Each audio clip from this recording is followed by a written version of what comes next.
What's going on, guys? Today I have a cool video for you. I have a $25 rear fog light. Now this is the same one I ran on my last WRX. This is basically the exact same thing you get on Subispeed for between $170 and $230 depending what options you go with. And here it is in my hand, $25 shipped to my door.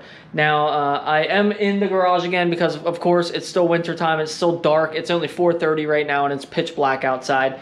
But it's okay because I think hopefully I fixed my camera issues with the lines going through the screen. The first thing I'm going to do is I'm going to show you everything this thing comes with, and then I'm going to actually hit the road and go get some upgrades for this. You have to remember we are talking about $25 here. We got a metal powder coated black bracket.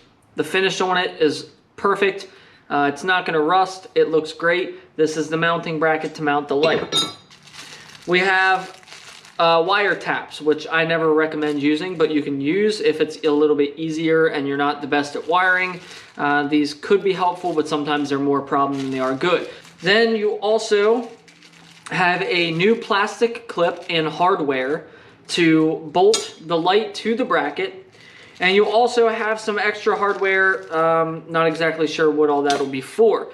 Then you have your light bulb, which is a standard incandescent bulb, and you have, or a halogen bulb, and then you have your O-ring on there, so it is perfectly weather sealed tight. All plastic housing, and your red lens. You can get this in a tinted version too, where it's just like a smoke gray lens. And it comes with a red bulb, whereas this comes with a white bulb. Everything is perfect. For $25, it's insane. You get plenty of wire. The wire has a rubber grommet on it, and it comes with a power wire, a signal wire, and a ground.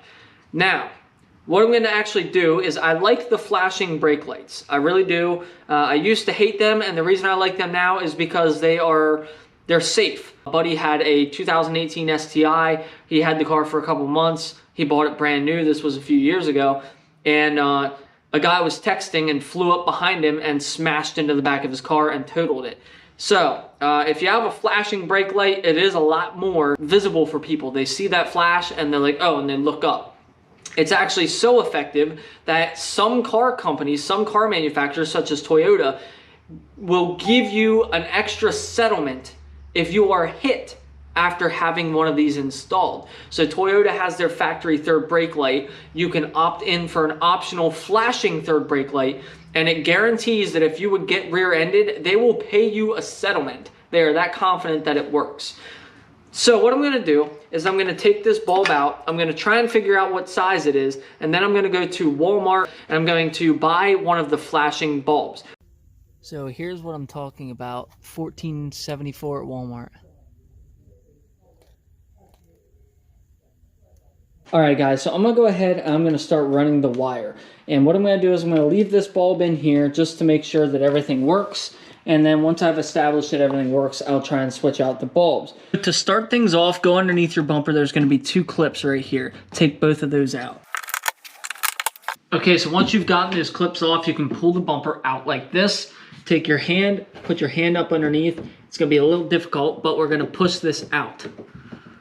And it's going to take a little finessing, but if you use, there it goes. If you do not do that and you take a flathead, like I see a lot of people do, what you'll end up doing is you'll take your flathead and you'll put indents in this area. I've actually done that before and it looks like crap. So that's how you avoid that.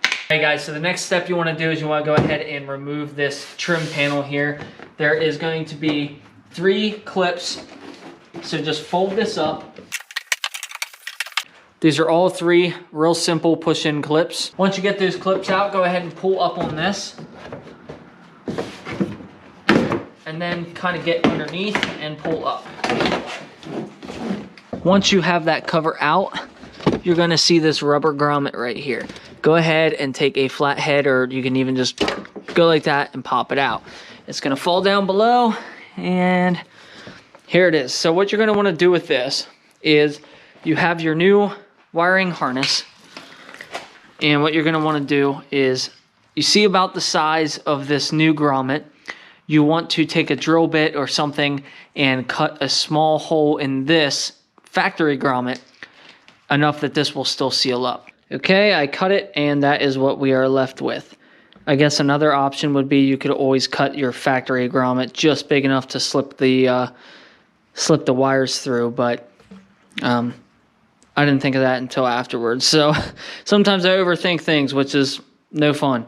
Anyways, let's get back to it. Now, if you get your hand under the bumper, you will be able to find the hole and then fish the wires through. Once you have all your wiring through, you can pop your grommet back in place.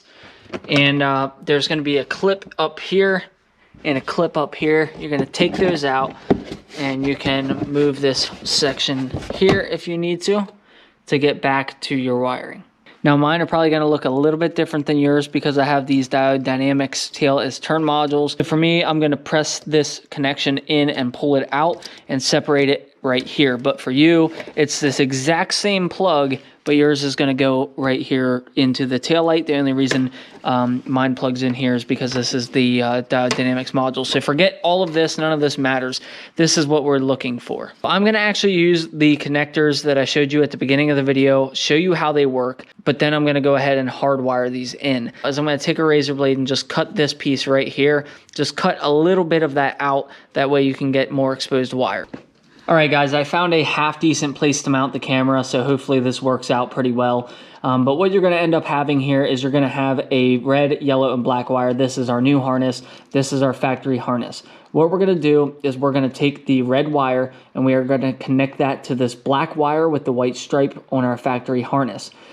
Then we are going to take this black ground wire and connect it to this black ground wire on our factory harness. So red goes to black with white stripe. Black goes to solid black. It will sometimes have these silver dots on there. Then, if you don't feel like doing that, you can also take your ground and you can ground it down to one of these taillight bolts or these taillight studs as well. Then our last connection is the yellow, which is going to go to this factory brown wire. So I'm going to show you how to use these clamps real quick. I don't recommend these because they don't always work, but I'm going to show you how they work anyways. So essentially what we're going to do is splice the wires together through the metal connection in this connector. So what you want to do is you can take your factory black and white wire, stick that in there like that. Then we're going to take our red wire, stick that in like that, and then we will take and flip this cover over and connect it like that. Then we will take our pliers and we will squeeze that together. And essentially what that supposedly just did is it took the metal bar that's inside of there and cut through the outer liner of the wire and essentially connected them through that metal bracket. Did it work? Probably not. So I'm going to take this off and do it the right way, but that's how these work. And they can be useful, but I just don't trust them. Okay, exactly what I thought. Because the factory wire is so much smaller than these wires, this connection piece did not work. It actually worked pretty good to go through this wire here, but as you can see, the factory wire is almost untouched. There's a little bit of an indent in the wire where this crushed down on it, but it did not cut through the wire. So here's what we're going to do. We're going to take our wire tool here, and I am going to cut it right about in the middle. Boom, scary. We just cut our factory wire. Now, what I'm going to do is heat up the end. This makes it a little bit easier to strip them.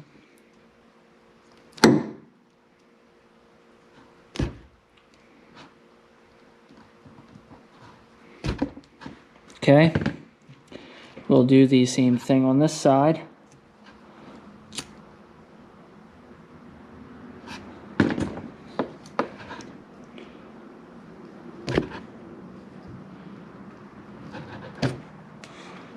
These wire strippers suck. I apologize for the lighting situation, but what we're going to do now is we are going to take our new red wire,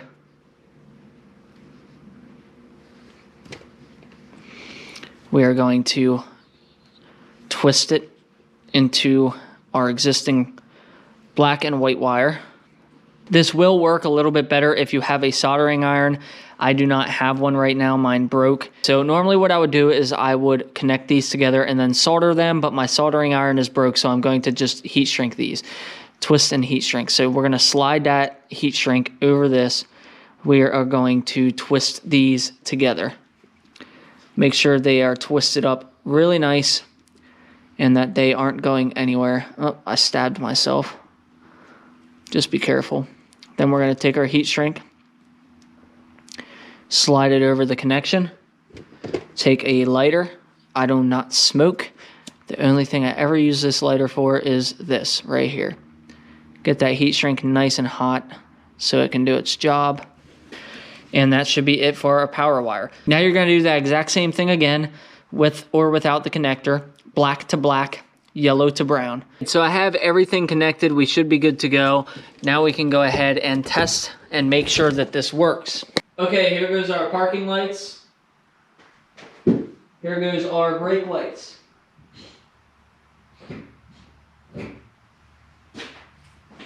So now that we know that this bulb works, I'm going to go ahead and remove it and see how it works with this one. It is working. The only thing that it's not working as a running light and then a brake light. It's only working as a brake light, which might be all its function is. So next order of business is to plug in one of these. That is also not working as a running light. So it appears as though we can plug this in and have it working as a running light, or we can have it working as a flashing brake light.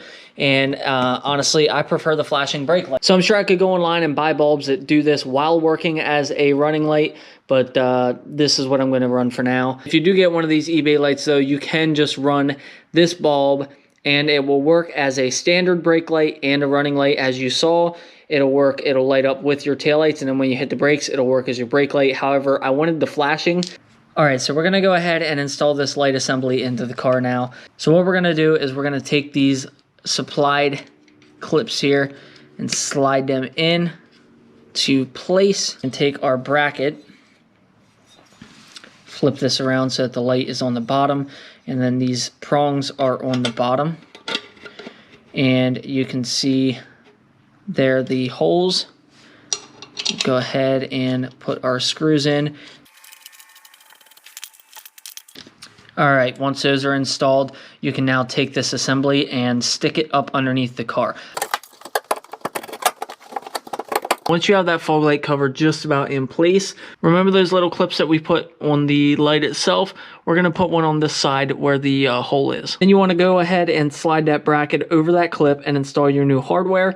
And then on the other side, there's going to be a little hole in there, and you're going to want to go ahead and install the supplied clip through that hole. Once you have that done, you can go ahead and tighten up this screw and put your bulb in. All right, now the only thing left to do is to go ahead and just double check that it works.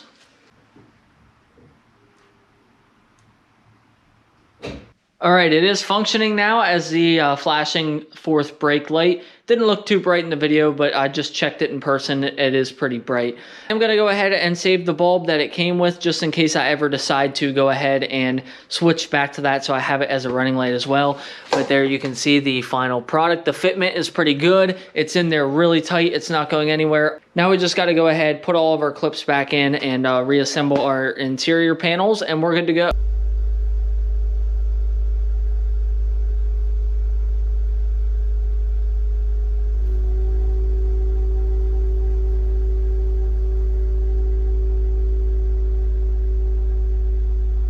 Well guys, that's going to conclude today's video. I am freezing. I can hardly feel my face right now. It is so cold out here. So anyways, that's it. I hope you guys enjoyed the install, and I'll see you again next time.